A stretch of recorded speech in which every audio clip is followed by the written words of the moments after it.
हाँ तो भाई नमस्कार सभी को। ऑल टाइम टॉपर्स के डिजिटल प्लेटफॉर्म पे आप सभी का स्वागत है। तो कैसे हो भाई सभी? आशा करता हूँ अच्छे होंगे, स्वस्थ होंगे, मस्त होंगे। ठीक है।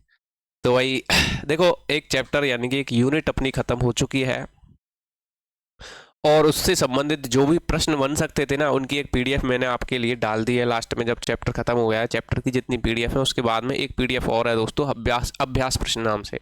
ठीक है। उस अभ्यास प्रश्न में आपके लिए जिस उस चैप्टर से यानी कि जो फर्स्ट यूनिट है अपनी, उससे जितने भी प्रश्न बन सकते हैं, 2 नंबर के प्रश्न, 5 नंबर के प्रश्न, ठीक है, वो वहाँ पर आपको देखने को मिल जाएंगे। यानी कि हालांकि बहुत सारे प्रश्न हैं, आप उनको ही पढ़ लेना, बहुत है वो। ठीक है, बहुत सारे प्रश्न हैं।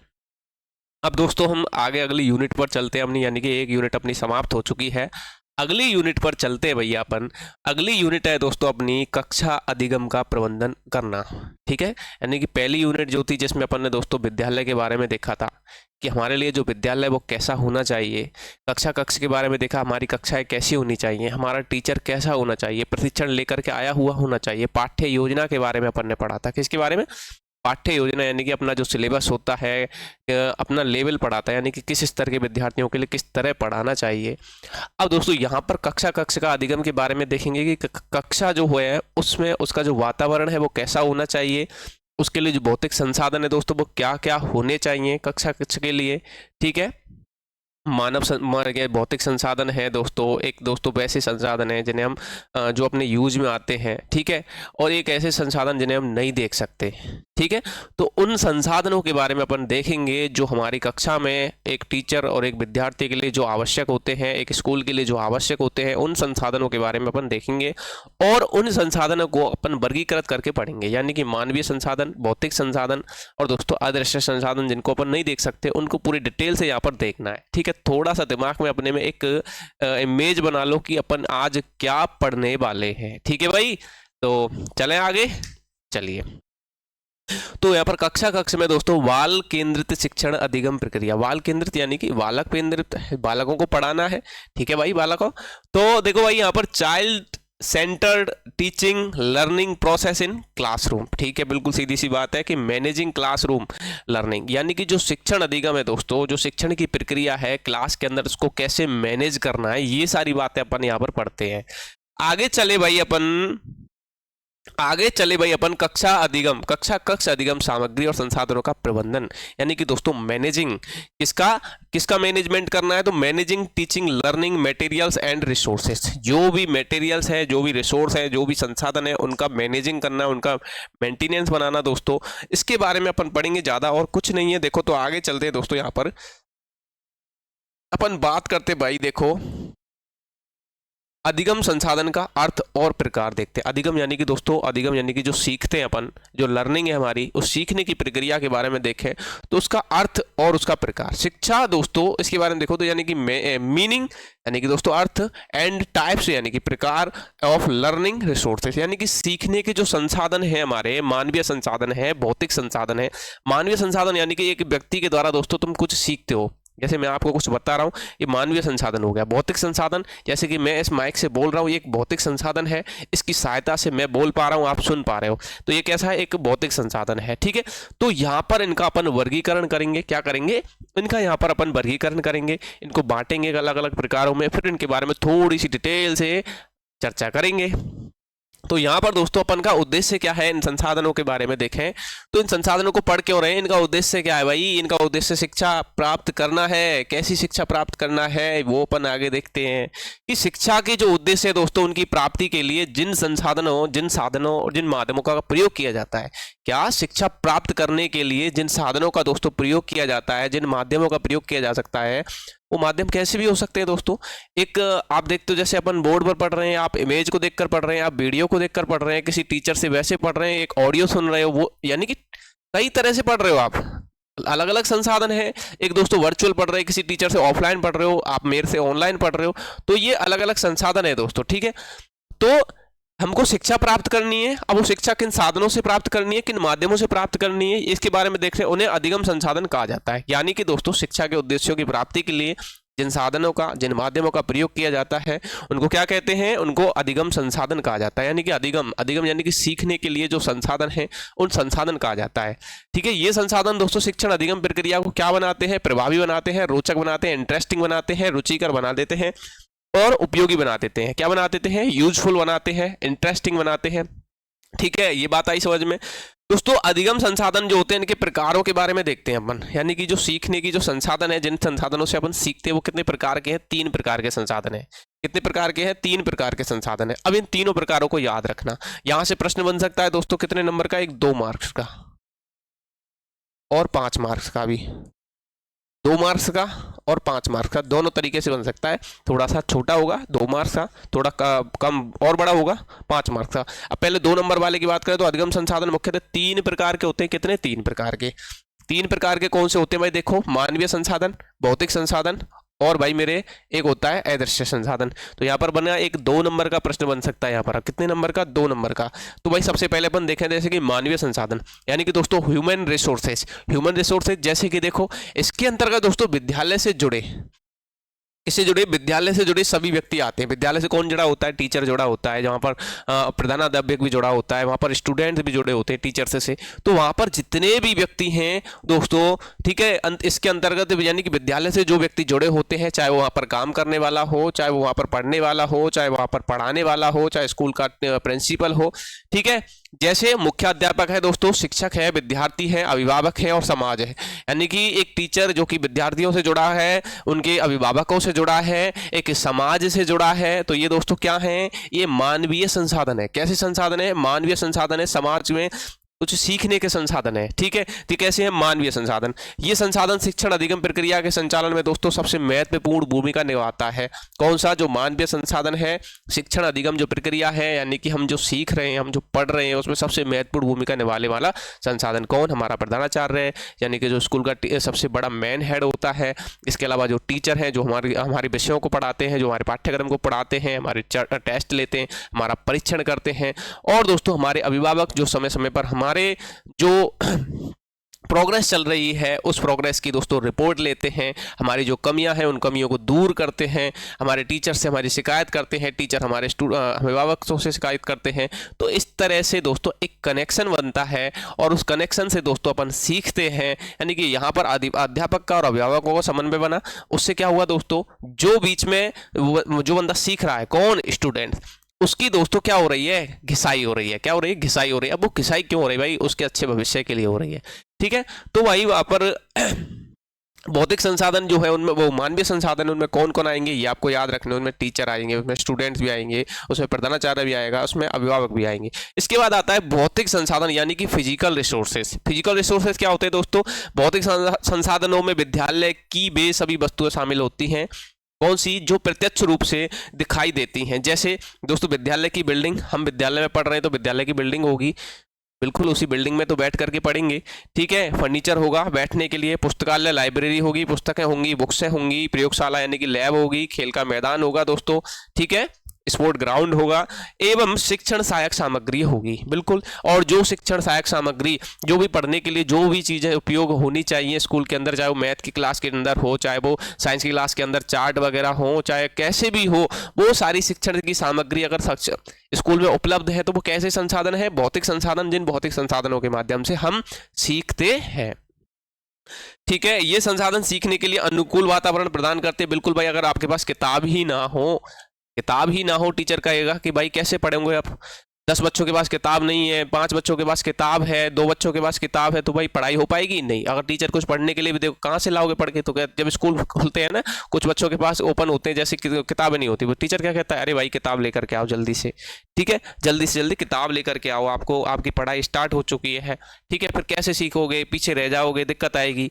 तो वहां पर दोस्तों ये कैसे संसाधन है, भौतिक संसाधन होते हैं अपने। कैसे भौतिक संसाधन होते हैं, कौन से वाले, अपने जो पुस्तकालय है, पुस्तकें हैं, लैब है, अपना स्पोर्ट का मैदान है, स्कूल की बिल्डिंग है, ये सारी चीजें कैसी हैं, अपनी दोस्तों फिजिकल रिसोर्स है, यानी कि भौतिक संसाधन है, सीखने के लिए अनुकूल वातावरण प्रदान करते हैं। सबसे महत्वपूर्ण संसाधन कौन सा है? तो मानवीय संसाधन। अनुकूल वातावरण कौन प्रदान करते हैं? अपने दोस्तों भौतिक संसाधन। अगला आता है अपना दोस्तों, यहाँ पर आता है अदृश्य संसाधन, यानी कि एब्स्ट्रैक्ट रिसोर्सेस। ये क्या होता है भाई? वो अपने अदृश्य संसाधन, यानी कि जिन संसाधनों से अपन सीखते तो हैं, ये हमको दिखाई नहीं देते। कैसे होते हैं? ये हमको दिखाई नहीं देते हैं, बिल्कुल ये वाले जो संसाधन है। अब ये कैसे संसाधन है दोस्तों? इनमें वे तत्व आते हैं जो दिखाई नहीं देते परंतु शिक्षण पर गहरा प्रभाव डालते हैं। क्या डालते हैं? शिक्षण पर, यानी कि जो पढ़ाने की जो प्रक्रिया है उस प्रक्रिया पर बहुत गहरा प्रभाव डालते हैं। जैसे कि दोस्तों यहाँ पर धर्म है, विश्वास है, मूल्य है, सुझाव है, सामाजिक रीति रिवाज है। यानी कि दोस्तों अपने जो भी रीति रिवाज होते हैं, ठीक है, अपने समाज में जो भी रीति रिवाज होते हैं जिनके हिसाब से अपन चल रहे हैं, कि किन बातों को अपन को मानना चाहिए, किन का, यानी कि अच्छी बातें अपनी ग्रहण करनी चाहिए। अब वो अच्छी बातें दिखती तो है नहीं है भाई, ठीक है, वो ग्रहण करना है, यानी कि अपने अच्छे संस्कार होते हैं, अपने धर्म के अनुसार चलना है, अपना विश्वास रखना है अपने ऊपर, कॉन्फिडेंस रखना है। क्या कॉन्फिडेंस दिखता है? दिखता है। कब दिखता है? जब उस पर मेहनत की जाती है, ठीक है। तो दोस्तों ये अदृश्य होते हैं, ऐसी बातें हैं, ठीक है, ऐसी बातें जिनका यानी कि टीचर ने कुछ कहा, अब टीचर ने कुछ कहा, उसको स्टूडेंट ने समझा, सोचा, विचारा, क्या वो दिखा? नहीं। तो भाई वो ऐसे संसाधन जो दिखते नहीं है लेकिन शिक्षण पर गहरा प्रभाव पड़ता है, ठीक है, शिक्षण पर गहरा प्रभाव पड़ता है दोस्तों। वो कैसे संसाधन होते हैं? एब्स्ट्रैक्ट रिसोर्सेज होते हैं, उनको कहते हैं अदृश्य संसाधन, ठीक है। ये विद्यार्थियों के व्यक्तित्व विकास में क्या होते हैं? बहुत सहायक होते हैं, उनके डेवलपमेंट में बहुत ज्यादा सहायक होते हैं दोस्तों। इन सभी संसाधनों से अधिकतम लाभ प्राप्त करने के लिए उनका उचित संगठन, उनका समन्वय और प्रभावी उपयोग आवश्यक है दोस्तों।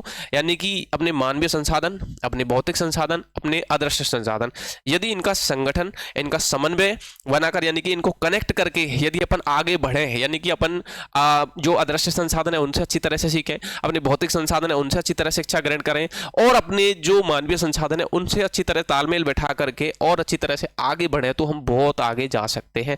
यानी कि टीचर से अच्छी तरह से पढ़ें, किताबों से अच्छी तरह से पढ़ें, और दोस्तों जो भी अपने संस्कार हैं, अपने जो रीति रिवाज हैं, उनको मान करके अच्छी तरह से आगे बढ़े, तो एक अच्छा सामाजिक इंसान बना जा सकता है। ये बात होती है दोस्तों अपने अधिगम, यानी कि सीखने की जो प्रक्रिया है उसमें अपन के जो संसाधन है जिनसे अपन सीखते हैं, ठीक है। आगे चलते हैं दोस्तों, अधिगम संसाधनों का प्रबंधन, यानी कि इनका जो मैनेजमेंट है, जो भौतिक संसाधन है, जो मानवीय संसाधन है, जो अदृश्य संसाधन है, अब इनका क्या पढ़ते हैं यहाँ पर? प्रबंधन यानी कि दोस्तों मैनेजमेंट। अधिगम संसाधन जो है उनका प्रबंधन दोस्तों वह प्रक्रिया है जिसके माध्यम से उपलब्ध संसाधन, ठीक है, का संग्रह, संरक्षण, समुचित वितरण तथा प्रभावी उपयोग किया जाता है दोस्तों। बिल्कुल शिक्षक और शैक्षिक उद्देश्यों की पूर्ति हो सके, क्योंकि इनसे हमारी शैक्षिक उद्देश्यों की पूर्ति होती है इन संसाधनों से दोस्तों। तो इनको क्या रखना पड़ेगा? बहुत मैनेजमेंट की तरह, यानी कि सिस्टमेटिक तरीके से चलाना पड़ेगा, ठीक है। स्कूल के अंदर टीचर है तो टीचर को भाई एक प्रशिक्षित टीचर लाना पड़ेगा। कैसा? एक प्रशिक्षित टीचर लाना पड़ेगा जो अच्छी तरह ट्रेनिंग लेकर के आया हुआ हो, जो अच्छी तरह से स्टूडेंट्स को समझा सके, पढ़ा सके, उनका पाठ्यक्रम पूरा करा सके, उनका परीक्षण ले सके। उनके लिए भौतिक संसाधन यानी कि बुक्स की सुविधा, उनके लिए लाइब्रेरी की सुविधा, उनको खेल की सुविधा, स्कूल की बिल्डिंग की सुविधा, पंखे वगैरह जो भी सारी सुविधाएं हैं, जिससे कि उन संसाधनों से दोस्तों एक ऐसा वातावरण उत्पन्न हो जिससे बच्चों के लिए कोई परेशानी ना आए। इसके अलावा अदृश्य संसाधन दोस्तों वो अपने उचित व्यवहार रखे अपने किसके साथ? टीचर्स के साथ में, टीचर्स की बात को माने, उसके अपने रीति रिवाज, अपने धर्म और विश्वास के साथ आगे बढ़ता है। तो भाई वहाँ पर इनका यदि मैनेजमेंट अच्छी तरह से कर लिया जाए इन संसाधनों का, दोस्तों शिक्षा के उद्देश्य की पूर्ति हो सकती है, ठीक है।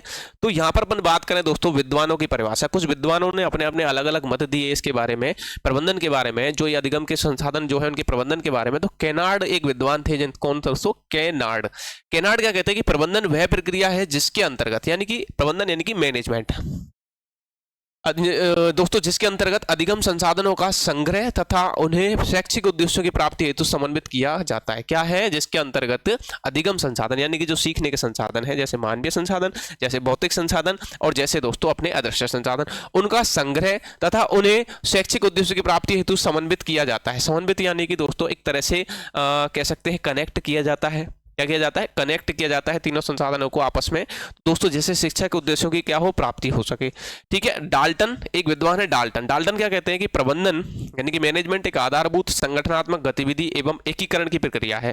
क्या है? प्रबंधन आधारभूत संगठनात्मक गतिविधि एवं एकीकरण की एक प्रक्रिया है जो हमारे दैनिक जीवन से संबंधित है। बिल्कुल भाई, अपने दैनिक जीवन में भी हम एक सिस्टमेटिक तरीके से चलते हैं। क्या चलते हैं? एक दैनिक जीवन में भी अपने जो सिस्टमेटिक तरीके से चलते हैं, यानी कि दोस्तों जैसे अपन बात करें, सुबह जागते हैं, अपना गोल डिसाइड होता है, एक गोल को तो वो गोल डिसाइड होता है, सुबह से शाम तक हम उसी में लगे रहते हैं। जैसे कोई नौकरी पे जाएगा, उसका जो काम होगा वो उस काम को करेगा, सिस्टमेटिक तरीके से करेगा। उसका जो भी वहाँ पर ऑफिस वर्क होगा या कोई भी काम होगा, उसको वहाँ पर वो सिस्टमेटिक तरीके से करेगा, तो भाई वो अपने उद्देश्य की प्राप्ति कर लेगा। लेकिन यदि वो सिस्टमेटिक तरीके से नहीं करेगा, वहाँ जाकर के भाई आप मान के चलो, कोई बंदा ऑफिस जाता है, कोई अपनी गवर्नमेंट जॉब में है, प्राइवेट जॉब में, वहाँ पर चले जाता है, भाई आराम से नशा वसा करके जाता है, भाई 2 दिन बाद नौकरी चले जाएगी। क्यों भाई? सिस्टम से नहीं चल रहे हो, तरीके से नहीं चल रहे हो, तुम्हारी नौकरी जाएगी। ठीक है, तुम्हारे उद्देश्य की छोड़ो, तुम्हारा गोल वोल सब खत्म है वहां पर। तो भाई वहां पर सिस्टमेटिक, यानी कि वो दैनिक जीवन भी जो अपना कैसा चल रहा है, एक प्रबंधन है, एक सिस्टमेटिक तरीके से चल रहा है। ठीक है, अपन बात करते हैं दोस्तों अधिगम संसाधन प्रबंधन की आवश्यकता और उसके उद्देश्य। अधिगम संसाधन जो है उनकी दोस्तों आवश्यकता और उनके क्या उद्देश्य है, यानी कि दोस्तों नीड और objectives for of management of learning resources. ठीक है, इनके बारे में अपन यहाँ पर देखते हैं। तो भाई आज के समय में शिक्षा का महत्व बहुत बढ़ गया है, बिल्कुल बढ़ गया है। बिना शिक्षा के मनुष्य जीवन में प्रगति नहीं कर सकता बिल्कुल भाई।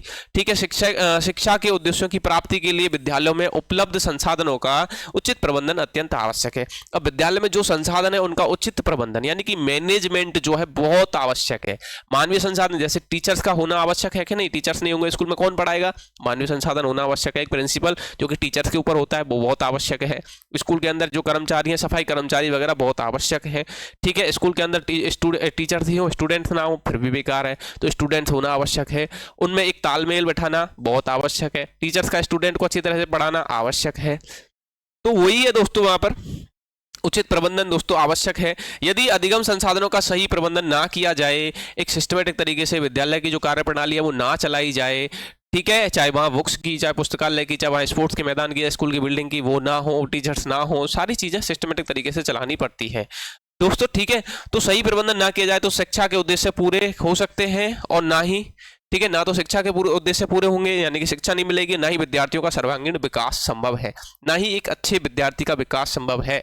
ठीक है, उचित प्रबंधन से संसाधन का सही, सावधानीपूर्ण एवं प्रभावी उपयोग किया जा सकता है। क्या दोस्तों? उचित प्रबंधन यानी कि एक सिस्टम मैनेजमेंट से संसाधन का सही, सावधानीपूर्ण और प्रभावी उपयोग किया जा सकता है। इसके बाद अपन आगे चले, अधिगम संसाधन प्रबंधन की प्रमुख आवश्यकताएं क्यों है भाई? अधिगम संसाधन यानी कि सीखने के जो संसाधन है उनकी आवश्यकता क्यों है, उनके उद्देश्य क्या है, इनके बारे में अपन देखते हैं। तो दोस्तों अधिगम संसाधन जो प्रबंधन है, इनका जो मैनेजमेंट है, उसके निम्नलिखित मुख्य तत्व जो है वो तत्व कौन कौन से होते हैं? तो पहला है दोस्तों उद्देश्य क्या है। अधिगम संसाधन जो है इनके उद्देश्य क्या होते हैं? दोस्तों शिक्षा के अनेक उद्देश्य होते हैं, जैसे शारीरिक, मानसिक, सामाजिक एवं नैतिक विकास। कौन से होते हैं? शारीरिक यानी कि एक स्टूडेंट को दोस्तों स्वस्थ रखना, मस्त रखना, ये स्वस्थ रहे। विद्यालय में आने वाला जो विद्यार्थी है उसके स्वास्थ्य का ध्यान रखना विद्यालय में किसका कर्तव्य है? जो विद्यार्थी, जो उसके अध्यापक है या उसके जो मैनेजमेंट है उसका उद्देश्य है। मानसिक स्वस्थ रखना दोस्तों उसको सामाजिक और नैतिक, उसका सामाजिक यानी कि सोशल और नैतिक विकास करना। ठीक है, किसका है दोस्तों? ये शिक्षा का उद्देश्य है। इन उद्देश्यों को प्राप्त करने के लिए सुनियोजित प्रबंधन आवश्यक है। क्या है? इन उद्देश्यों को प्राप्त करने के लिए कौन सा? सुनियोजित प्रबंधन, एक मैनेजमेंट बहुत आवश्यक है। ठीक है, विद्यालय प्रबंधन के द्वारा इन उद्देश्यों को सफलता से प्राप्त किया जा सकता है। किसके द्वारा? तो विद्यालय प्रबंधन के द्वारा, स्कूल मैनेजमेंट के द्वारा इन उद्देश्यों को अच्छी तरह से प्राप्त किया जा सकता है। ठीक है भाई, सफलता से प्राप्त किया जा सकता है, सरलता से। इसके बाद अपन बात करते हैं, ये तो दोस्तों हो जाते हैं उद्देश्य। क्या उद्देश्य है? शारीरिक उद्देश्य, मानसिक उद्देश्य। इसके अलावा दोस्तों यहाँ पर किसकी बात हो रही है? सामाजिक और नैतिक विकास। एक विद्यार्थी का शारीरिक विकास करना है, मानसिक विकास करना है और दोस्तों उसका सामाजिक और नैतिक विकास दोनों, ये सारी चीजें करनी है। ये उद्देश्य है शिक्षा का, पहला है दोस्तों। दूसरा है संसाधन, यानी कि विद्यालय में उपलब्ध जो संसाधन है उनका उचित प्रबंधन। विद्यालय में उपलब्ध संसाधन, मानवीय संसाधन हो, भौतिक संसाधन हो, चाहे अदृश्य संसाधन हो, उनका एक उचित तरीके से प्रबंधन करना, ठीक है, एक मैनेजमेंट करना बहुत जरूरी है। संसाधन तभी उपयोगी सिद्ध होते हैं दोस्तों जब वे समय पर उपलब्ध हो। बिल्कुल अगर समय पर किताबें ना हो, क्लास में टीचर पढ़ा रहा है, 10 बच्चे ऐसे क्लास ना नहीं जिन पर किताबें नहीं है, 2 बच्चे ऐसे किताबें हैं, तो दोस्तों वहां पर बच्चों को उस चीज़ की कमी खलेगी, उनकी समझ में वो चीज़ें नहीं आएंगी जो टीचर पढ़ा रहा होगा। फिर वो घर पर किताबें बोलेगा कि उनको आपको पढ़ करके आना है ये टॉपिक या ये चैप्टर, वो नहीं पढ़ करके आएंगे, तो वहां पर दोस्तों उनको इसकी कमी खलेगी। तो ये क्या कह रहा है कि उचित प्रबंधन आवश्यक है दोस्तों, विद्यालय में उपलब्ध जो संसाधन है उनका उचित प्रबंधन बहुत जरूरी है। ठीक है, संसाधन तभी उपयोगी सिद्ध होते हैं जब वे समय पर उपलब्ध हो आपको और उनका सही दिशा में क्या हो, प्रयोग किया जाए। कौन सी दिशा में? उनका सही दिशा में प्रयोग भी किया जाए। भाई ये नहीं है कि आप उनको बेकार में ही दोस्तों वो वेस्ट हो रहा है सारा संसाधन, चाहे मानवीय संसाधन हो। ठीक है दोस्तों, एक जैसे हम बात करें कि टीचर पढ़ा रहा है दोस्तों स्कूल में, क्लास में टीचर पढ़ा रहा है और बच्चे उठ करके चले गए। ठीक है ना, तो टीचर का बच्चों पर कंट्रोल है। दूसरा, अगर वो पढ़ा भी रहा है दोस्तों और टीचर वो बच्चे भाग गए वहां से, ठीक है, तो वही उसके पढ़ाने का कोई मतलब रहेगा नहीं।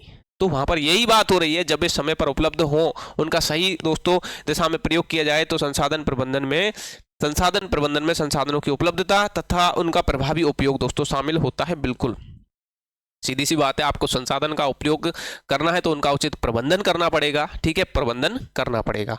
इसके बाद दोस्तों यहाँ पर दोस्तों अधिगम संसाधन प्रबंधन के मुख्य तत्वों में यदि देखें तो पहला हो गया उद्देश्य, दूसरा हो गया संसाधन। अब तीसरा देखते हैं अपना, तीसरा है दोस्तों समन्वय, यानी कि दोस्तों कॉन्टैक्ट, कनेक्शन। प्रबंधन का एक महत्वपूर्ण उद्देश्य सभी गतिविधियों में समन्वय स्थापित करना है, यानी कि दोस्तों एक कनेक्शन स्थापित करना है। जब शिक्षक, विद्यार्थी और अन्य संसाधन आपस में सहयोग करते हैं, क्या करते हैं, शिक्षक, विद्यार्थी और अन्य संसाधन आपस में अपना सहयोग करते हैं, तभी अधिगम जो प्रक्रिया है वो सफल होती है। संसाधनों में तालमेल होने से बेहतर परिणाम प्राप्त होते हैं। बिल्कुल, टीचर्स क्लास में है, बच्चे क्लास में है, किताबें सबके पास है, नोटबुक सबके पास में है, तो भाई क्या होगा, सबके बीच में एक तालमेल बनेगा, यानी कि कोई चीज़ की कमी नहीं है, चाहे वो मानवीय संसाधन है, चाहे भौतिक संसाधन है, चाहे अदृश्य संसाधन है। ठीक है, इनकी तीनों की कमी नहीं है, सारे संसाधन है। तो वहां पर दोस्तों क्या बनेगा, एक बेहतर परिणाम निकलेगा। उससे कैसा परिणाम, एक अच्छा रिजल्ट निकलेगा। निर्देशन, ठीक है दोस्तों, डायरेक्शन। तो यहाँ पर बात करें, विद्यालय में बनाए गए नियमों और दिशा निर्देशों का सही ढंग से पालन होना चाहिए। बिल्कुल भाई, कि जिस आप कह सकते हैं अपना जैसे हर 8 से 10 पीरियड लगते हैं एक स्कूल में, एक टाइम टेबल जो होता है, तो किस क्लास में कौन सा टीचर कब जाएगा, उसका टाइम पीरियड फिक्स होता है। मैथ का पीरियड कब होगा, साइंस का पीरियड कब होगा, इंग्लिश का पीरियड कब होगा। ठीक है, इसके अलावा पाठ्यक्रम भी निश्चित होता है, ये चैप्टर है, इतने टाइम तक इतना करा देना है, इतने टाइम से पहले इतना करा देना है, इतने टेस्टों से पहले इतना कराना है, इन टेस्टों में इतना आएगा। तो वहां पर दोस्तों ये क्या रहा है कि सही दिशा नियमों और दिशा निर्देशों का सही ढंग से पालन करना है, यानी कि जो अपने डायरेक्शन है उनको देखना है। अच्छे प्रबंधन में प्रत्येक स्तर पर उचित निर्देशन दिया जाता है दोस्तों, अच्छे प्रबंधन में प्रत्येक स्तर पर उचित निर्देशन दिया जाता है, जिससे कार्य सुचारू रूप से संपन्न हो सके, जिससे जो कार्य होते हैं वो सुचारू रूप से क्या होते हैं, संपन्न होते हैं।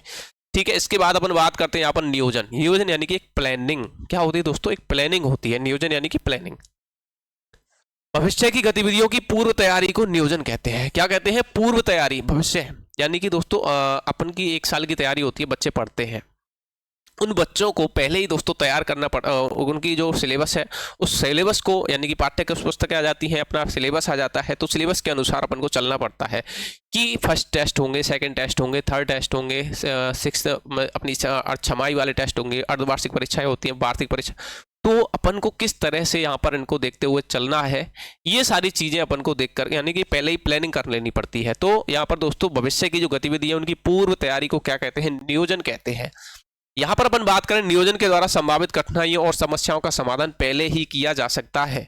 यानी कि दोस्तों अगर सोचो कि स्कूल चालू हो गए जुलाई में, कब, जुलाई में स्कूल चालू हो गए और हमारी किताबों अभी पढ़ाना स्टार्ट भी नहीं हुआ, हमारी किताबें स्टार्ट कब हो रही हैं, नवंबर में। कब, नवंबर में, यानी कि कभी कोई टीचर नहीं आ रहा, कभी कभी कोई परेशानी हो रही है स्कूल के अंदर।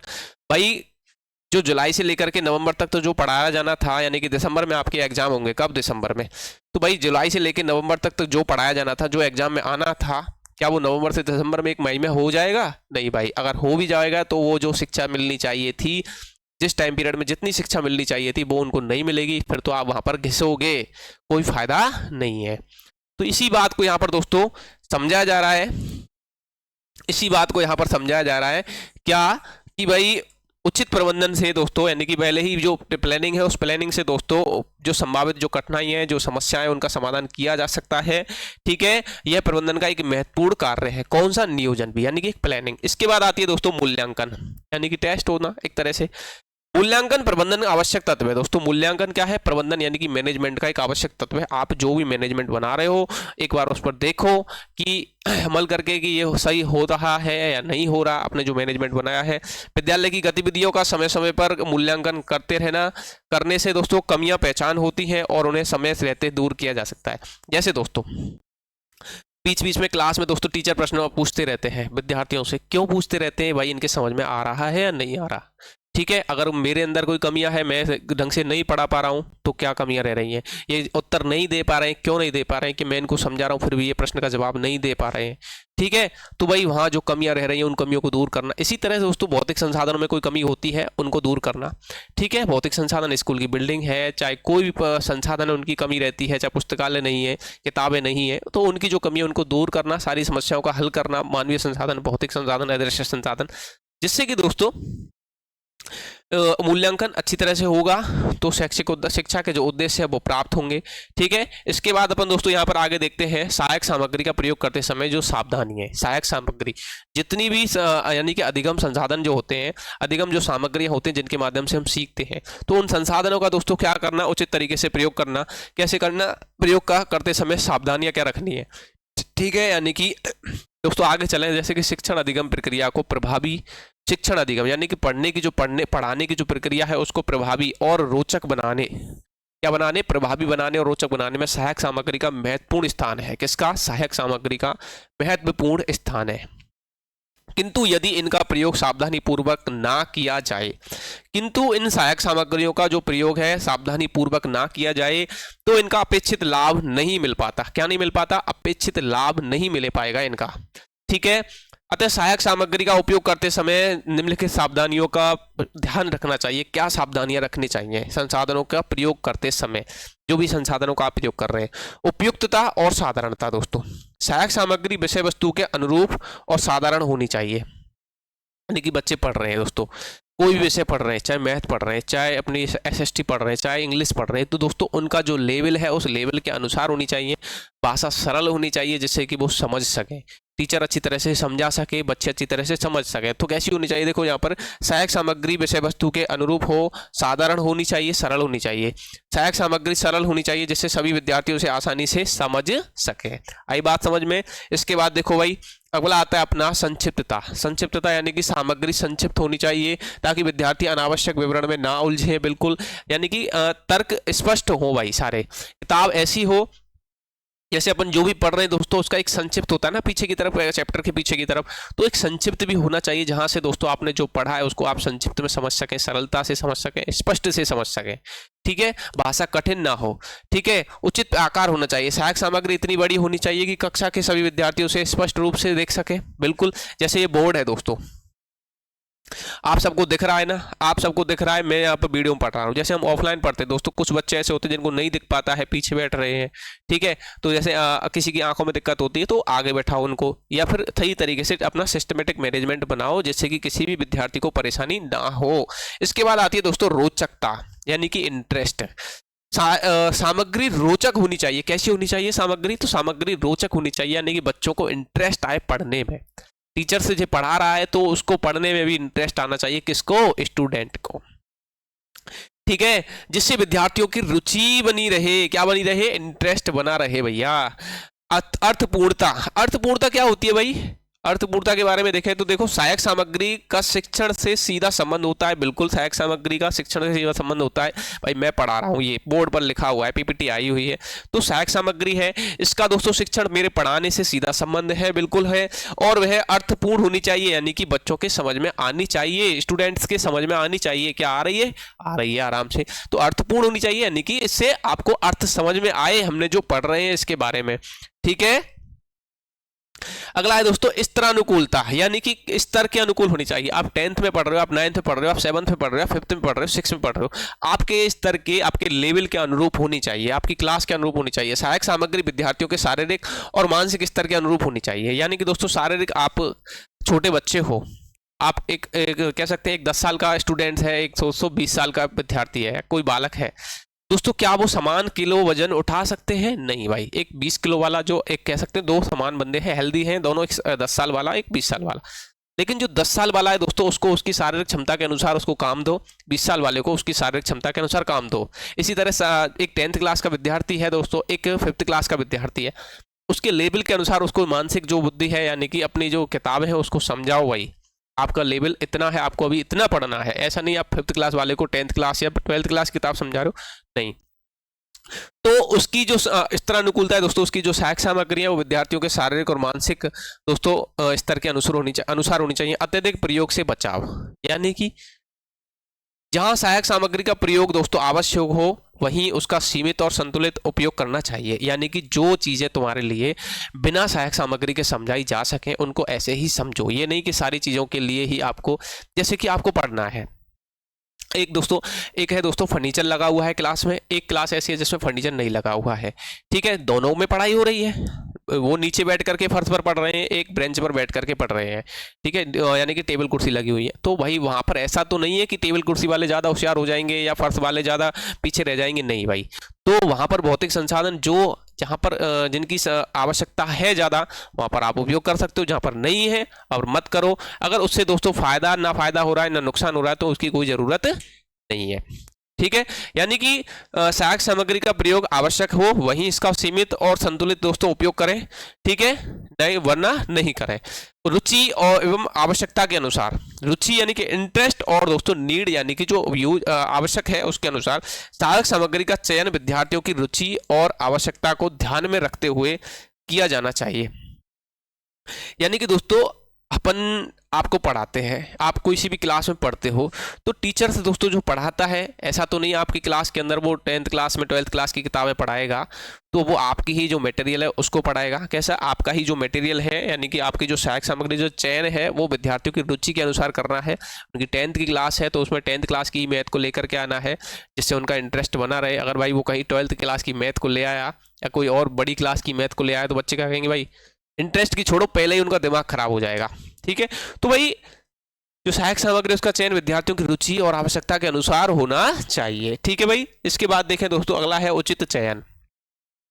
सहायक सामग्री का चुनाव सोच समझकर और दोस्तों शिक्षण उद्देश्यों के अनुसार होना चाहिए। सहायक सामग्री का जो चुनाव है वो कैसा होना चाहिए? सोच समझकर होना चाहिए, शिक्षण उद्देश्यों के अनुसार होना चाहिए। यानी कि आपकी जो, जैसे दोस्तों आप 5th क्लास के स्टूडेंट हैं, 6th क्लास के स्टूडेंट हैं, वो हम जब उनको पढ़ाते हैं, यानी कि स्टूडेंट्स को जब वो पढ़ाते हैं तो वहाँ पर दोस्तों उनके लिए जो किताबें छपती हैं, तो 5th क्लास के लिए 5th क्लास की किताबें छपेंगी, उनके स्तर के अनुकूल उसमें पाठ आएंगे, उसमें एक्सरसाइज आएंगी। मैथ क्लास है, मैथ की चैप्टर की बुक है, तो उसमें जो बुक्स में जो चैप्टर्स होंगे दोस्तों, जो एक्सरसाइज होंगी वो कैसे होंगी? इस क्लास के अनुसार होंगी, उसके स्तर के अनुसार होंगी कि बच्चे यहाँ पर समझ सकते हैं, टीचर उनको अच्छी तरह से समझा सकता है। ऐसा नहीं है कि 5th क्लास के बच्चे के लिए यहाँ पर 9th और 10th की बुक जो अब सवाल है वो दे देंगे, भाई फिर तो वहाँ पर सिस्टम गड़बड़ा जाएगा, वो उनके समझ में नहीं आएंगी, उनके स्तर के अनुरूप नहीं है। क्यों? क्योंकि भाई उन्होंने 5th पढ़ी है तो 5th से पहले उन्होंने 4th पढ़ी है, 3rd पढ़ी है, 2nd पढ़ी है, उन्होंने अभी 6 नहीं पढ़ी, 7th नहीं पढ़ी, 8th नहीं पढ़ी। अगर हम उनको लास्ट सीधा 9th की देते हैं तो वहाँ पर 9th पढ़ने के लिए पहले उनको 6th 7th 8th भी पढ़नी पड़ेंगी। तो भाई यहाँ पर दोस्तों सहायक सामग्री का चुनाव जो है वो सोच समझकर करना चाहिए। विद्यार्थियों की दोस्तों सहभागिता, यानी कि सहयोग कह सकते हैं। सहायक सामग्री के प्रयोग में विद्यार्थियों को अधिक से अधिक भाग लेने का अवसर देना चाहिए। सहायक सामग्री के प्रयोग में बिल्कुल भाई, सहायक सामग्री जो भी संसाधनों के माध्यम से आप पढ़ रहे हो या पढ़ा रहे हो उसमें विद्यार्थियों का भी क्या लेना चाहिए? सहयोग लेना चाहिए। तो दोस्तों ये बातें आपको यहाँ पर थोड़ी सी ध्यान में रखनी है। यहाँ से दोस्तों देखो अपन ने क्या देखा अभी, हाँ देखो भाई, तो उपयुक्त एवं यानी कि सहायक सामग्री का प्रयोग करते समय जो सावधानियां रखनी है दोस्तों, तो यहाँ से अपना एक प्रश्न बन सकता है कितने नंबर का दोस्तों? यहाँ से भी एक 5 नंबर का प्रश्न बन सकता है। कितने नंबर का?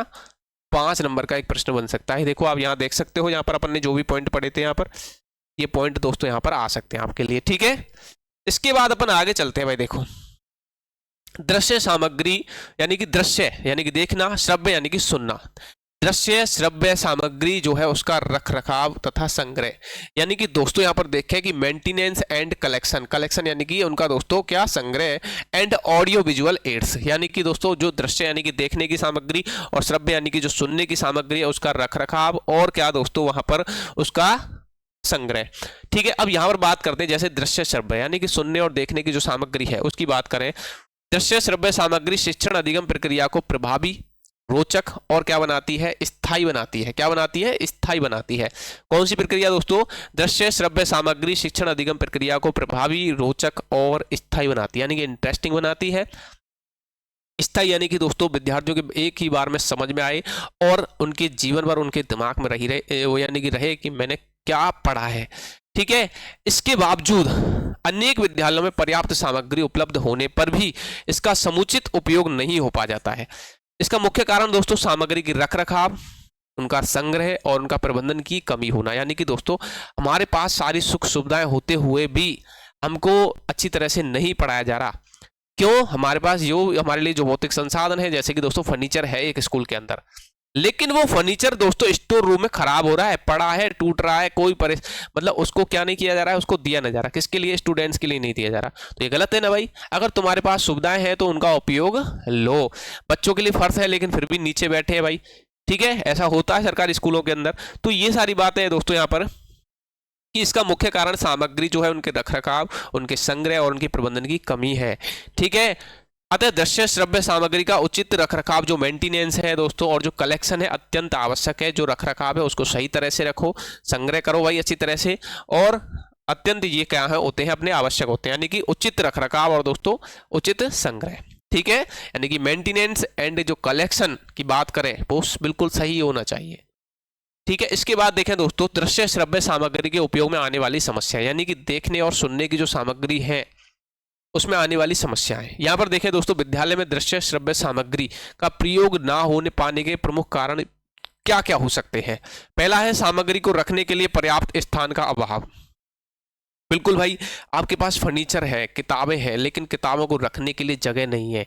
अब जगह नहीं है तो आपने कहीं किताबों को खुले में रख दिया भाई। अब खुले में रख दिया तो मौसम खराब होगा या कुछ ना कुछ होगा तो भाई वहां पर किताबें खराब होंगी।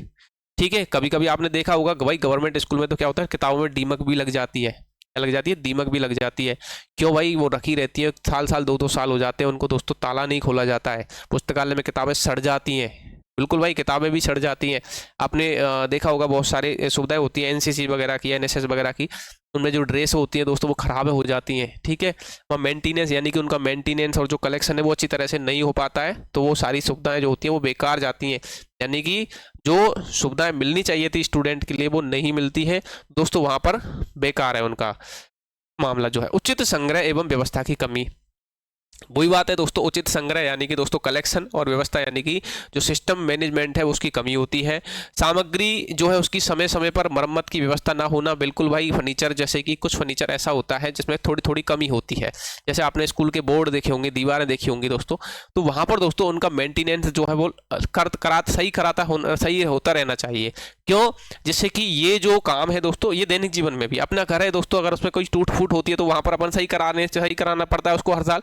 नहीं कराएंगे तो दोस्तों वो दिक्कत ज़्यादा बढ़ती चली जाएगी। सीधी सी बात है, ज़्यादा दिक्कत बढ़ेगी। अब जो सोच के चलो आपके घर में थोड़ी सी दरार बढ़ गई भाई, अगर एक बरसात में दोस्तों उसको सही, एक बरसात के बाद उसको सही नहीं कराया तो अगली बरसात में दोस्तों वो दरार और बड़ी हो जाएगी। ठीक है, बड़ी हो जाएगी तो फिर वहां से जो पानी है दोस्तों भाई फिर तो झरना बहेगा। तो भाई आपको क्या रखना पड़ेगा, अपना जो मैनेजमेंट है वो सही तरह से चलना पड़ेगा। तो वही बात हो रही है दोस्तों यहाँ पर कि सामग्री जो है उसकी समय समय पर मरम्मत की व्यवस्था ना होना, अलमारियों एवं सुरक्षित भंडारण संसाधनों की अभाव होना, ये मैंने अभी बताया था तुमको, योग्य और प्रशिक्षित अध्यापकों की कमी होना। मानवीय संसाधनों की बात करें, ठीक है, तो उसमें दोस्तों योग्य और प्रशिक्षित शिक्षकों की क्या होना, अध्यापकों की कमी होना। बिल्कुल सही बात है। ठीक है, आप एक कह सकते हैं कंप्यूटर पढ़ाने वाला या इंग्लिश पढ़ाने वाला एक टीचर है, उसको दे दो भाई एनएसएस का बाहर या एनसीसी का बाहर। अब भाई वो एनएसएस का बाहर भी संभालेगा, वो इंग्लिश भी पढ़ाएगा, इसके अलावा उसके दोस्तों ऑफिशियल कार्य भी दे दिए। भैया वो पढ़ाए या ऑफिशियल कार्य करे या बच्चों को एनसीसी कराने ले जाए, क्या कराएगा, फिर वो एक काम करेगा भाई, एक काम पर ताला लगा देगा। अब जब दूसरे काम पर ताला लगे ना भाई, ताला लगेगा ना तो वो काम बिल्कुल बिगड़ जाएगा, यानी कि उसकी जो सुविधाएं वो बच्चों को नहीं मिलेंगी। दोस्तों वहां पर उसके लिए आपको एक प्रशिक्षित शिक्षक लगाया जाए, जो एनसीसी का काम संभाल सकता है उसको ही लगाया जाए। जो ऑफिस के काम संभाल सकता है उसको ऑफिस के काम दिए जाए, पढ़ाने का काम पढ़ाने वाले के लिए दिए जाए। ठीक है, अब देखो भाई अगला आता है दृश्य श्रव्य सामग्री के रखरखाव, उनके उपयोग और उनकी सुरक्षा के लिए क्या क्या सुझाव हो सकते हैं। विद्यालय में दृश्य श्रव्य सामग्री के उचित रखरखाव दोस्तों यानी कि कलेक्शन, उचित कलेक्शन जो होता है एवं प्रभावी उपयोग हेतु निम्नलिखित सुझाव दिए जा सकते हैं। जैसे सामग्री को रखने के लिए विद्यालय में उचित एवं सुरक्षित स्थान की व्यवस्था होनी चाहिए। बिल्कुल भाई, कोई भी संसाधन है स्कूल का, चाहे वो फर्नीचर है, चाहे वो फर्श है, चाहे वो चौक्स है, चौक यानी ब्लैक बोर्ड पर लिखने के लिए, चाहे डस्टर है, तो दोस्तों उनको रखने के लिए एक उचित सुविधा होनी चाहिए। ठीक है, सुरक्षित स्थान की व्यवस्था होनी चाहिए। सामग्री को तकनीकी आधार पर सुरक्षित रखा जाना चाहिए। बिल्कुल भाई, अलमारियां एवं भंडारण संसाधनों जो साधन है उनकी उचित व्यवस्था होनी चाहिए। भाई अलमारियां भाई होनी चाहिए। पुस्तकालय होता है, पुस्तकालय के अंदर पुस्तकालय होता है, चाहे ऑफिस होता है, उसके अंदर वो जो दोस्तों फाइलें होती हैं उन फाइलों को रखने के लिए एक व्यवस्थित रूप से एक अलमारी होनी चाहिए, एक भंडारण कक्ष होना चाहिए, स्टोर रूम होना चाहिए। सामग्री का उपयोग करते समय छात्रों में अनुशासन बनाए रखना चाहिए। बिल्कुल भाई दोस्तों, सामग्री का उपयोग करते समय छात्रों में अनुशासन बनाए रखना चाहिए। जैसे स्कूल में फर्नीचर होता है, उस फर्नीचर को भाई तोड़ते ना, तो वो नहीं होना चाहिए। प्रत्येक अध्यापक को दृश्य श्रव्य सामग्री के प्रयोग का पर्याप्त ज्ञान होना चाहिए। दोस्तों जो भी दृश्य सामग्री है जिसे हम देख सकते हैं और सुनने की सामग्री जिसे हम सुनते हैं दोस्तों, तो वो जितनी भी सामग्री है उनका क्या रखना चाहिए, प्रयोग जो है पर्याप्त ज्ञान होना चाहिए। किसको, टीचर को भी, कि इसका क्या उपयोग है, यानी कि इनका क्या उपयोग है। अध्यापकों द्वारा छात्रों को स्पष्ट एवं उचित निर्देश दिए जाने चाहिए। बिल्कुल भाई, डायरेक्शन दी जानी चाहिए, बच्चों को निर्देश दिए जाने चाहिए। ठीक है, कि ये गलत है, ऐसा मत करो, ये फर्नीचर है इसका उपयोग क्या है, ये बोर्ड है इसका उपयोग क्या है। और जितने भी अपने जो संसाधन स्कूल के अंदर होते हैं दोस्तों, चाहे वो ऑडियो वीडियो विजुअल हो, सारे कुछ भी हो, उनका उपयोग बच्चों को बताना चाहिए। सामग्री का विषयवार वर्गीकरण किया जाना चाहिए। बिल्कुल भाई, विषयवार वर्गीकरण किया जाना चाहिए सामग्री का। ठीक है, यानी कि मैथ की क्लास के लिए जो सामग्री उपयोग होती है, साइंस क्लास के लिए जो सामग्री उपयोग होती है, जैसे दोस्तों चार्ट वगैरह होते हैं, अपन जो डायग्राम वगैरह देखते हैं ना साइंस में, तो वो डायग्राम को हम चार्ट से समझाते हैं। तो हर विषय के लिए अलग अलग दोस्तों सुविधाएं या सामग्री जो है देखने की सुनने की होती है, तो उनको विषयवार बताना चाहिए, उनका वर्गीकरण करना चाहिए। मॉडल है दोस्तों, चार्ट एवं चित्रों की सुरक्षा हेतु कीटाणुनाशक दवाइयों का प्रयोग करना चाहिए। बिल्कुल दोस्तों, मॉडल चार्ट चित्र यानी कि जो होते हैं वो खराब हो जाते हैं, उनके लिए दोस्तों जो कीटनाशक दवाएं होती हैं उनको छिड़कना चाहिए जिससे वो खराब ना हो। ठीक है, सामग्री के रखरखाव के लिए योग्य एवं प्रशिक्षित व्यक्ति की नियुक्ति होनी चाहिए। वहां दोस्तों जैसे स्कूल में होता है साफ सफाई करने वाले होते हैं। ठीक है, टॉयलेट जो होता है उसको साफ सफाई करने वाला होता है अलग से दोस्तों, कक्षा कक्षों की सफाई करने वाला होता है। ये सारी सुविधाएं जो है होनी चाहिए कि व्यक्ति अलग से लगाया जाना चाहिए, जैसे कि दोस्तों वो जो भौतिक संसाधन, वो अपने जो भौतिक संसाधन है उन भौतिक संसाधनों का दोस्तों रख रखाव उचित तरीके से कर सके। ठीक है, दृश्य श्रव्य सामग्री जो है दोस्तों उसको उचित क्रम में रखा जाना चाहिए। बिल्कुल, यानी कि जो सामग्री है उसको उचित क्रम में, कैसा, एक दोस्तों क्रम में रखना जाना चाहिए। ठीक है, सामग्री को सजाकर एवं सुव्यवस्थित रूप से में संग्रहित करना चाहिए। बिल्कुल भाई, एक सजा हुआ सिस्टमेटिक तरीके से सामान जो रखा हुआ होता है वह बहुत अच्छा लगता है। ठीक है, विद्यालय में समय समय पर दृश्य श्रव्य सामग्री से संबंधित कार्यक्रम एवं शिक्षण आयोजित किए जाने चाहिए। यानी कि हर स्कूल के अंदर जो भी अपने भौतिक संसाधन है उनको दोस्तों एक ऐसा दिन निश्चित किया जाए कि प्रत्येक बच्चे को इस संसाधनों के बारे में, प्रत्येक विद्यार्थी, प्रत्येक शिक्षक को इनके बारे में, संसाधनों के बारे में पता लगाया जाए, तो पता कराया जाए कि भाई इनका उपयोग क्या है। तो ये दोस्तों क्या है, कुछ सुझाव हैं अपनी दृश्य और श्रव्य सामग्री को सुरक्षित और संग्रहित रखने के लिए। आई बात समझ में? तो भाई इन पॉइंटों को आपको खुद को याद रखना है। यहां से भी अपना 2 मार्क का एक प्रश्न बन सकता है। कितने नंबर का? 2 नंबर का एक प्रश्न यहां पर बन सकता है। ठीक है, इसके बाद अपन देखते हैं भाई, देखो अगला आता है एक पाठ में शिक्षण अधिगम तथा अवस्थाओं का प्रबंधन और विद्यार्थियों का प्रबंधन। अब दोस्तों अवस्था और विद्यार्थियों का प्रबंधन, ठीक है, यानी कि बात हो रही दोस्तों managing teaching learning time and phase in A lesson and managing दोस्तों स्टूडेंट्स। ठीक है, इसमें आता है शिक्षण की अवस्थाएं और दोस्तों शिक्षण की अवस्थाएं और उनके चरण, यानी कि स्टेज ऑफ टीचिंग, यानी कि जब हम पढ़ा रहे हैं तो दोस्तों उसमें पढ़ाने में जो चरण आते हैं, जो स्टेज आती हैं, उनके बारे में यहाँ पर अपन देखते हैं। दोस्तों एक है कि शिक्षण एक सामाजिक और उद्देश्यपूर्ण प्रक्रिया है। बिल्कुल भाई, शिक्षण क्या है? एक सामाजिक और उद्देश्यपूर्ण प्रक्रिया है जिससे दोस्तों शिक्षा के उद्देश्य को प्राप्त करना है, सामाजिक उद्देश्य को प्राप्त करना है। जिस समाज ने हमको विद्यालय में भेजा है, क्यों? क्योंकि वो अपने समाज जो है वो अपना उद्देश्य प्राप्त करना चाहता है। वो उद्देश्य क्या है दोस्तों? जैसे हमारे अभिभावक है, उनका उद्देश्य क्या है कि उनका बच्चा एक सफल और एक सामाजिक मनुष्य बने, ठीक है। तो उस उद्देश्य की दोस्तों प्राप्ति करना है, जिसके माध्यम से शिक्षक दोस्तों विद्यार्थियों में अपेक्षित व्यवहार परिवर्तन लाता है। क्या लाता है? विद्यार्थियों में अपेक्षित व्यवहार और परिवर्तन लाता है। कौन? एक टीचर। प्रभावी शिक्षण के लिए पाठ की उचित योजना, समय का सही उपयोग तथा दोस्तों विद्यार्थियों का प्रभावी प्रबंधन अत्यंत आवश्यक है। बिल्कुल ये सारी चीजें बहुत आवश्यक है दोस्तों। पाठ की उचित योजना यानी कि जो भी लेसन पढ़ाना है उस लेसन से संबंधित पहले एक योजना, एक प्लानिंग, एक नियोजन बनाना पड़ता है। समय का सही उपयोग करना पड़ता है दोस्तों, समय के अनुसार चलना पड़ता है, चाहे वो टीचर्स हो चाहे स्टूडेंट्स हो। एक टीचर्स को एक पीरियड में कितना पढ़ाना है, 2 पीरियड में कितना पढ़ाना है, एक चैप्टर को कितने दिन में खत्म करना है, ये पहले डिसाइड करना पड़ता है भाई, ठीक है। विद्यार्थियों का प्रभावी प्रबंधन अत्यंत आवश्यक है। शिक्षण की क्रियाओं को सामान्यतः 3 अवस्थाओं में दोस्तों विभाजित किया जाता है। शिक्षण की जो क्रियाएं हैं उनको सामान्यतः 3 अवस्थाओं में क्या किया जाता है? विभाजित भी किया जाता है। पहला है दोस्तों शिक्षण से पूर्व की अवस्था, यानी कि पढ़ाने से पहले की अवस्था होती है। एक जब हम पढ़ा रहे हैं वो अवस्था होती है, एक पढ़ाने के बाद की अवस्था होती है। 3 अवस्थाएं होती हैं। तो दोस्तों यहां पर होता है कि 3 अवस्थाओं में विभाजित किया गया है शिक्षण की जो अवस्था है उनको। याद रखोगे, ये भाई बात है, इसको थोड़ा सा याद रखना आप।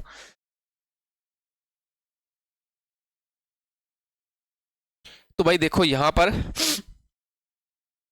इसको भैया थोड़ा सा याद रखना।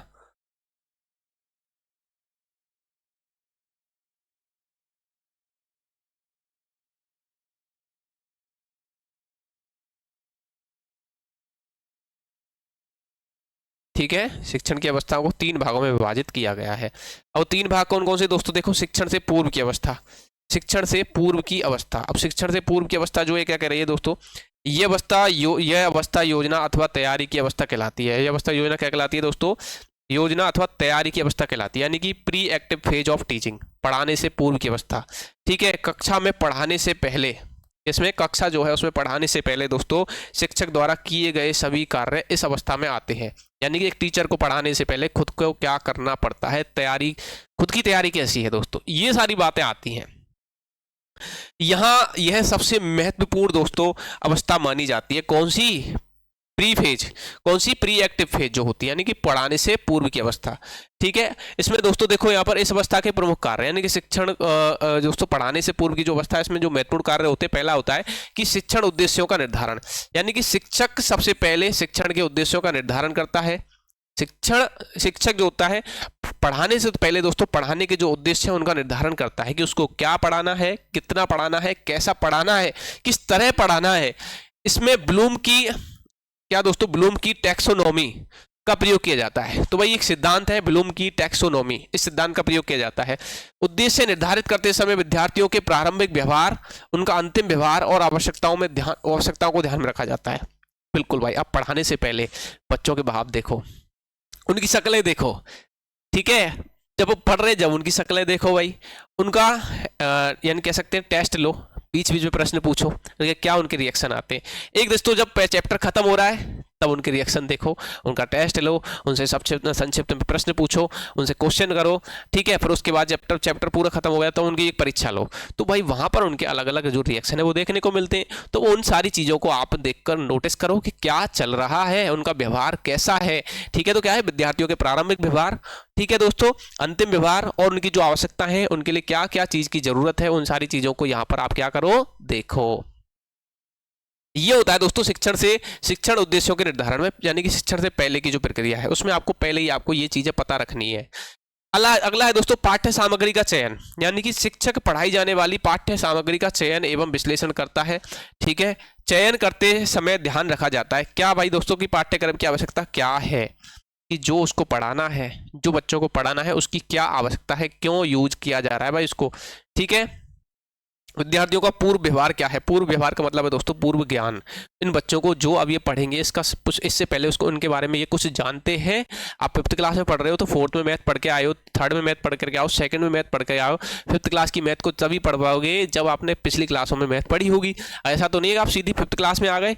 तो भाई वहां पर आपका पूर्व ज्ञान कितना है? आप भाई मल्टीप्लाई कर रहे हो, बड़े गुणा कर रहे हो, आपको पहाड़े ही नहीं आते, पहाड़े नहीं आते भाई मल्टीप्लाई कर पाओगे, भाग कर पाओगे? नहीं कर पाओगे। तो वहां पर इसी बात को बताया जा रहा है उनका पूर्व ज्ञान क्या है, उनका पूर्व व्यवहार क्या है, विद्यार्थियों के स्तर के अनुसार उनकी क्या आवश्यकता है। बिल्कुल भाई, वो 5th क्लास में है, 6th क्लास में है, उनकी आवश्यकता के अनुसार उनका सिलेबस होगा, उनकी सोच यानी कि पूर्व ज्ञान के अनुसार उनका सिलेबस होगा। तो उनकी आवश्यकता के अनुसार उनको दोस्तों पढ़ाया जाना है। ठीक है, उनकी क्या आवश्यकता है। तो ये दोस्तों क्या है, अपनी पाठ्य सामग्री का चयन करते समय ध्यान रखने वाली बातें होती है।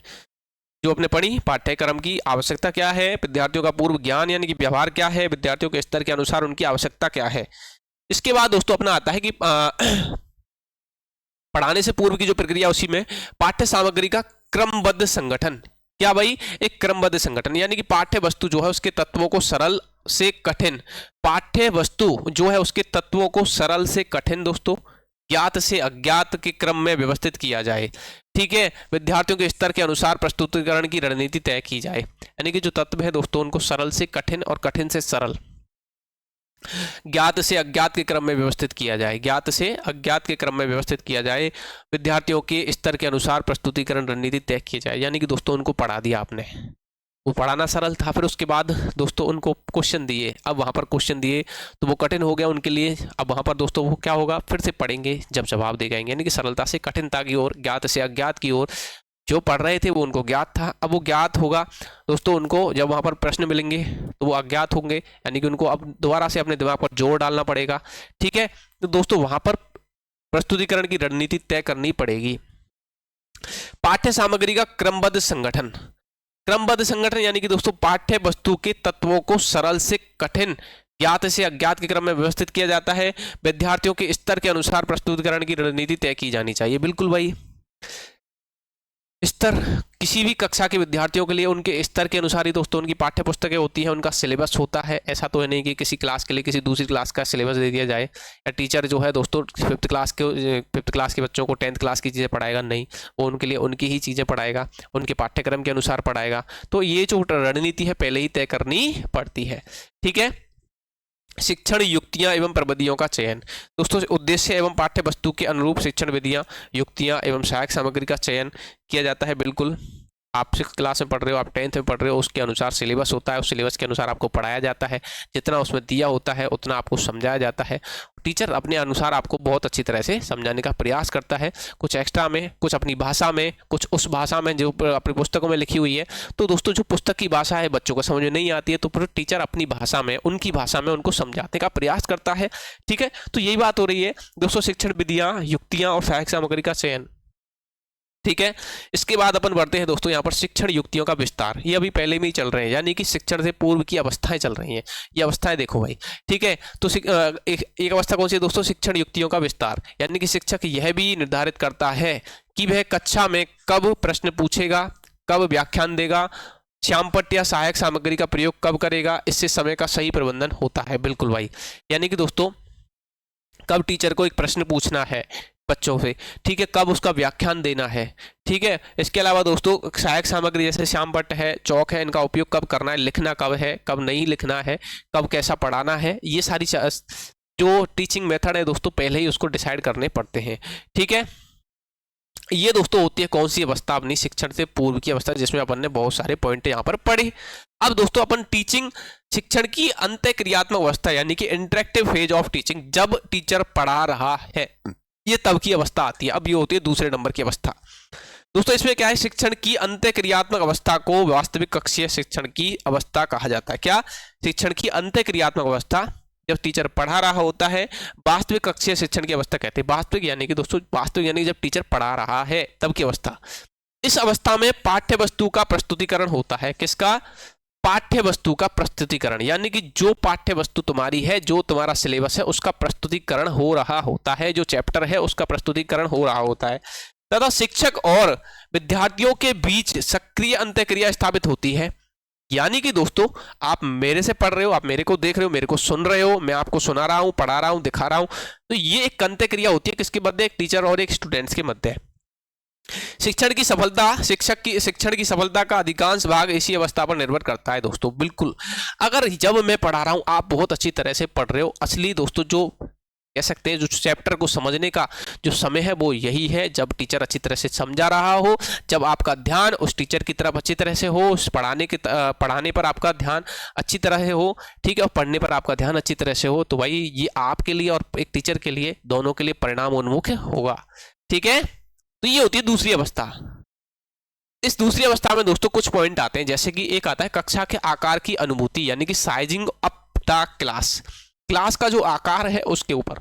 यानी कि दोस्तों अध्यापक के कक्षा में प्रवेश करते ही उसका पहला कार्य है कक्षा की स्थिति को समझना, भापना, भाई देखना घुसते ही क्लास में बच्चे क्या कर रहे हैं, ये किसका ध्यान क्या है।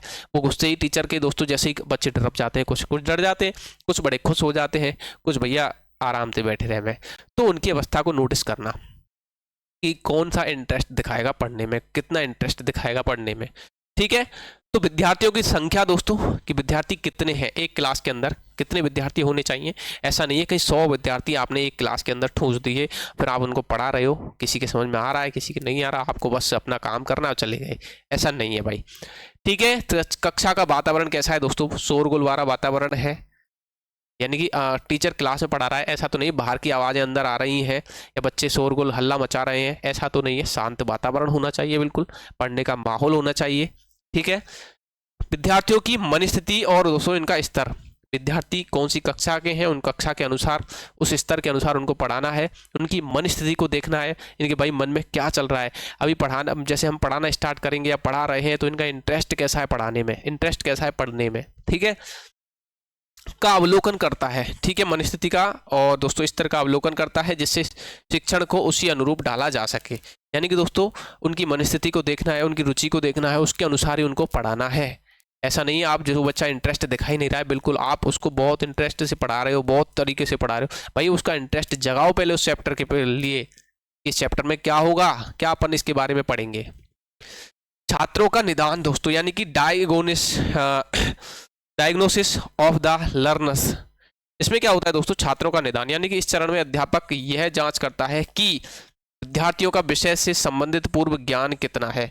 जो विद्यार्थी हैं उनका उस विषय से संबंधित पूर्व ज्ञान, यानी कि अपन कोई भी क्लास का बच्चा ऐसे पिछली क्लास में दोस्तों वो पढ़ करके आया तो उसको कितना ज्ञान है, वो चैप्टर, इस चैप्टर से संबंधित कुछ डिटेल्स पहले भी पढ़ के आया होगा, मैथ पढ़ रहा है तो इस एक्सरसाइज को पहले भी पढ़ के आया होगा, लेकिन वहाँ पर थोड़ा सा कम पढ़ के आया, यहाँ पर अपडेट होगा, थोड़ा गहनता से और पढ़ेगा, तो उसको पहला ज्ञान है या नहीं है, बेसिक क्लियर है या नहीं है, उनकी रुचि, उनकी क्षमता और दोस्तों बुद्धि का स्तर क्या है। ठीक है, यानी कि सोचो कुछ बच्चे ऐसे होते हैं ना, ज़्यादा होशियार होते हैं दोस्तों, वो कुछ ज़्यादा ही होते हैं, पहली क्लास पढ़ी तीसरी में पहुंचा दिए, भैया पहुंचा तो दिए, जब तीसरी में जाते ना पर उनकी स्थिति फिर खराब होने लग जाती है। तो भाई उनका बौद्धिक स्तर देखो आप पहले कैसा है, आपको तो लगा है बहुत होशियार है, भाई जब उसकी दिक्कत आई उसको तो आपको उसका बौद्धिक स्तर वहाँ पर जांच हुआ तो भाई वो नहीं था उस लेवल का, तो इसलिए उसको उतना लेवल जो है उसका लेकर के चलो तरीके से। ठीक है, इससे अध्यापक शिक्षण को अधिक प्रभावी बना पाता है। बिल्कुल दोस्तों, एक शिक्षक दोस्तों उसको जो पढ़ा रहा है वो बहुत अधिक प्रभावी बना पाएगा जब यदि वो बच्चों के स्तर को देख पाएगा, उनकी मन स्थिति को देख पाएगा, उनकी इंटरेस्ट को देख पाएगा, तो वो टीचर भी बहुत अच्छी तरह से उनको पढ़ा पाएगा। आई बात समझ में? चले भाई आगे। इसके बाद आती है दोस्तों क्रिया तथा प्रतिक्रिया, यानी कि जब पढ़ा रहे हैं उस वक्त की बात चल रही है, दूसरी अवस्था चल रही है, उसमें आता है दूसरा मेथड, दूसरा जो पॉइंट है, अंतः क्रियात्मक अवस्था में शिक्षण की क्रियाएं मुख्यतः सोपक्रम, क्या दोस्तों, सोपक्रम यानी कि इनिशिएशन और अनुक्रिया यानी कि दोस्तों रेस्पॉन्स के अनुरूप में होती है। यह शिक्षक और विद्यार्थियों के बीच होने वाली एक शाब्दिक अंत्यक्रिया है। इसके अंतर्गत निम्नलिखित क्रियाएं होती हैं दोस्तों, इस क्रिया में भी निम्नलिखित क्रियाएं होती हैं, जैसे क्रिया प्रतिक्रिया, उद्दीपनों का चयन दोस्तों, सिलेक्शन ऑफ स्टिमुली, यानी कि दोस्तों कक्षा की परिस्थिति के अनुसार उपयुक्त प्रेरकों का चयन किया जाता है। क्या कक्षा की दोस्तों जो परिस्थिति है उसके अनुसार उपयुक्त जो प्रेरक है उनका उपयोग किया जाता है, जिससे अपेक्षित अधिगम हो सके। अपेक्षित यानी कि एक सुनियोजित अधिगम यानी कि लर्निंग हो सके दोस्तों। उद्दीपनों का प्रस्तुतिकरण यानी कि प्रेजेंटेशन ऑफ स्टिमुली, चयनित उद्दीपनों को उपयुक्त ढंग से प्रस्तुत किया जाता है। देखो भाई इसको आगे समझेंगे भाई, अगला आता है दोस्तों अपना उद्युक्तियों का प्रयोग यानी कि यूज ऑफ स्ट्रेटेजी। अध्यापक का विभिन्न शिक्षण युक्तियां एवं विधियों का प्रयोग करता है। बिल्कुल करता है भाई, शिक्षण अपनी अपनी शिक्षण युक्तियां यानी कि पढ़ाने के तरीके हर टीचर के अलग अलग होते हैं, तो उन शिक्षण युक्तियों का क्या करता है, प्रयोग करता है एवं विधियों का प्रयोग करता है। युक्तियों का विस्तार, डेवलपमेंट ऑफ स्ट्रेटेजी, यानी कि भाई आवश्यकता के अनुसार शिक्षण युक्तियों में परिवर्तन एवं विस्तार किया जाता है। बिल्कुल भाई, पढ़ाने में परिवर्तन किया जाता है, ठीक है, पढ़ने में और पढ़ाने में परिवर्तन किया जाता है, विस्तार किया जाता है। सिलेबस जो हो दोस्तों थोड़ा सा बड़ा हो जाता है, उसमें विस्तार किया जाता है।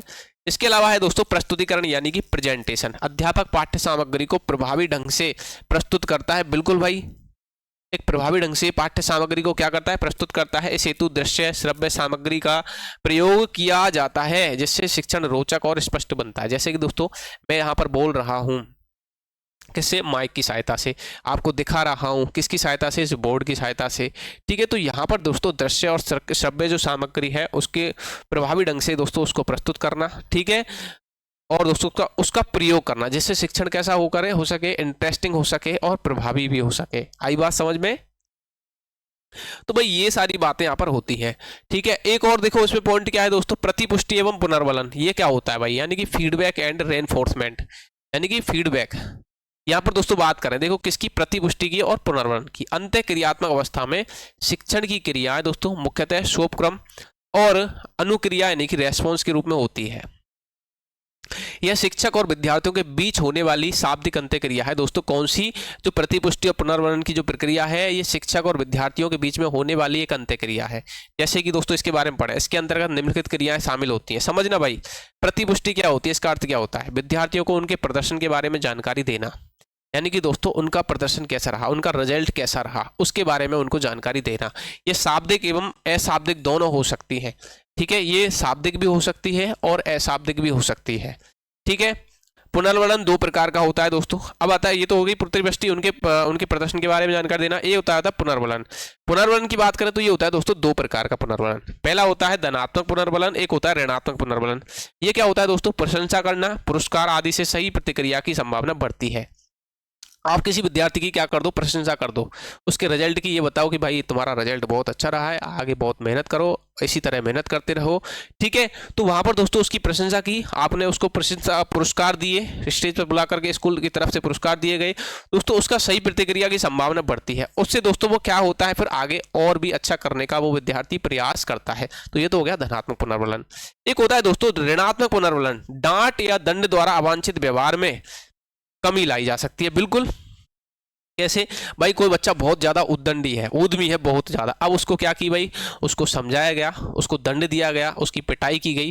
क्यों की गई भाई, आगे से ऐसी गलती ना हो, यानी कि वो अपने आप में सुधार करे। तो ये होता है ऋणात्मक पुनर्वलन। कैसा होता है दोस्तों, ये ऋणात्मक होता है। एक होता है धनात्मक, यानी कि जो बंदा अच्छा कर रहा है उसको और अच्छा करने के लिए प्रोत्साहित करना, ये धनात्मक पुनर्वलन। ऋणात्मक पुनर्वलन, जो गलत कर रहा है उसको दंड दे करके अच्छे की ओर प्रोत्साहित करना, अच्छा करने की ओर, ये होता है ऋणात्मक पुनर्वलन, ठीक है।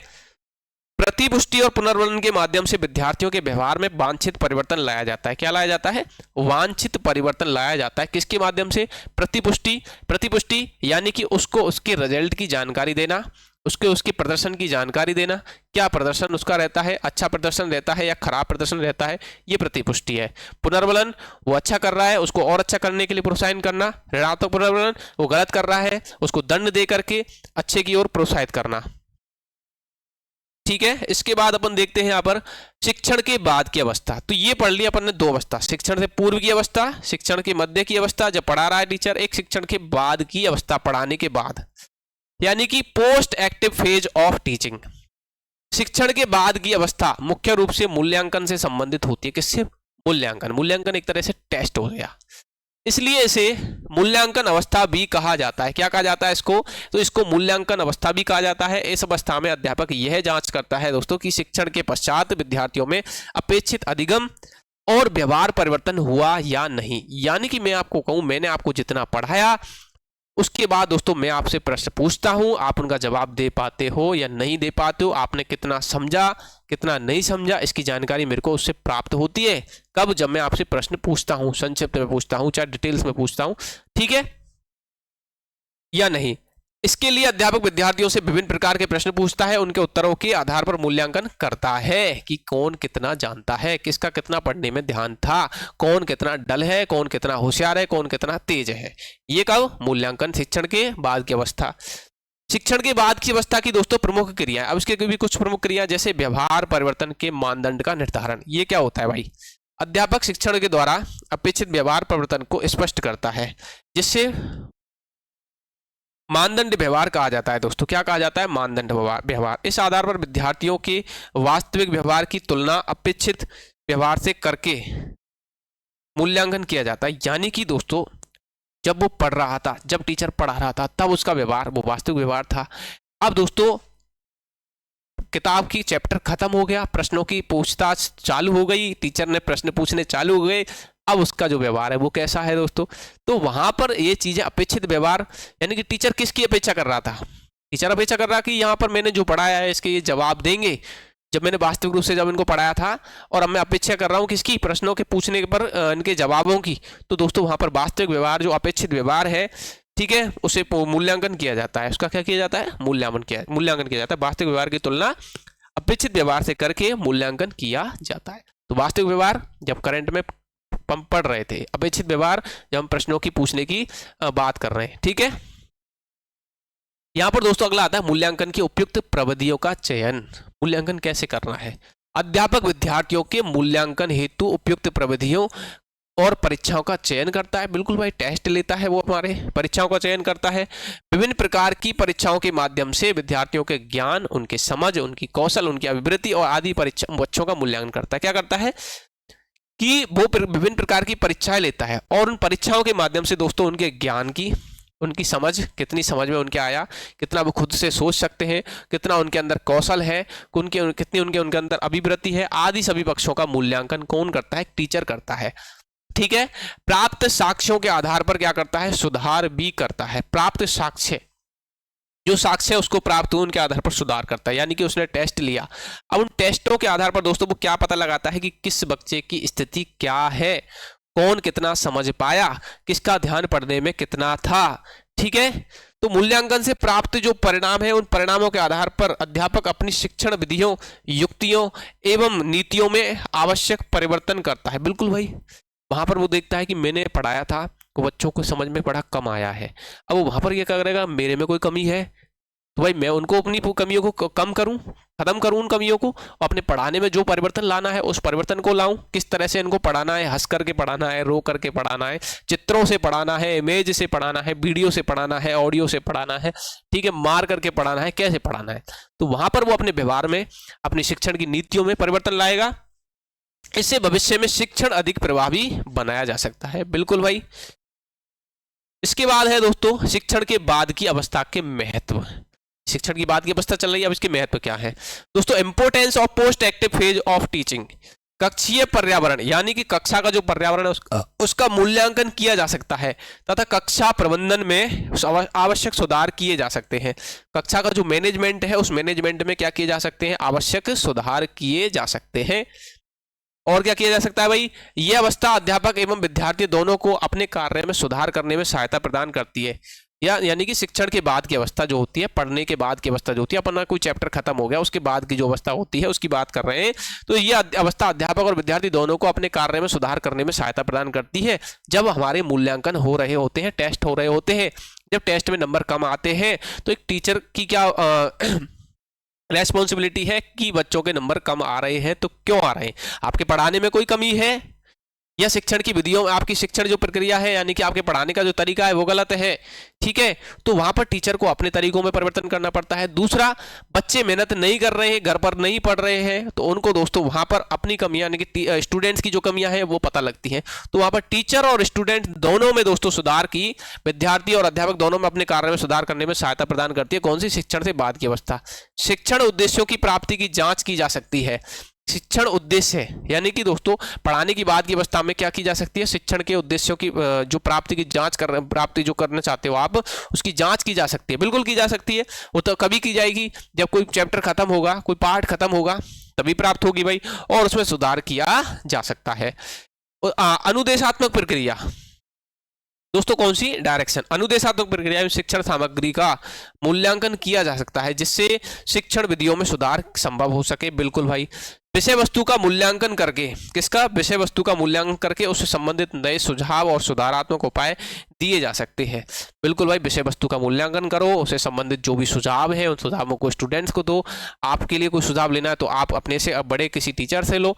ठीक है, तो इस तरह से शिक्षण से बाद की जो अवस्था है उनमें परिवर्तन किए जा सकते हैं। ठीक है, इसी के साथ में दोस्तों यहाँ आज के सेशन की जो समाप्ति है यानी कि एंड है, आज यहीं पर करते हैं। अगली क्लास अपनी आगे लेंगे कल। ठीक है, धन्यवाद भाई।